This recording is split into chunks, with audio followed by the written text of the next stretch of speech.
వినియోగదారుడికి ఉచిత ఇసుక రేటు అందుబాటులో ఉండే విధంగా రవాణా ఛార్జీల విషయంలో విజిలెన్స్ విధానం పకడ్బందీగా నిర్వహించడం జరుగుతుందని జిల్లా కలెక్టర్ పి ప్రశాంతి తెలియజేశారు. అమరావతి నుంచి భూగర్భ గనుల శాఖ ముఖ్య కార్యదర్శి ముఖేష్ కుమార్ మీనా వీడియో కాన్ఫరెన్స్ నిర్వహించారు.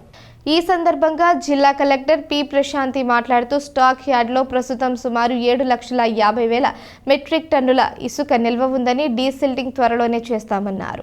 ఉచిత ఇసుక పరిపాలనా పరమైన ఖర్చుల వివరాలు ప్రదర్శించడం జరిగిందని తెలిపారు. కేవలం వినియోగదారుల నుంచి రవాణా ఛార్జీలు తీసుకుంటున్నట్లు వివరించారు.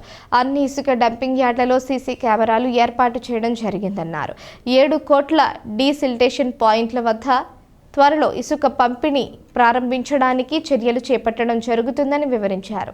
రవాణా ఛార్జీలు మాత్రమే లబ్ధిదారుల నుంచి ప్రభుత్వం వసూలు చేస్తున్నట్లు ప్రజల్లోకి అవగాహన కల్పించాలని వెల్లడించారు. Sub collector Ashutosh Srivastav, DRO G Narasimhulu, RDO A Chaitravarshini, AD mines M Subrahmanyam, sub ASP V Somasekhar, irrigation SE G Srinivasarao పాల్గొన్నారు.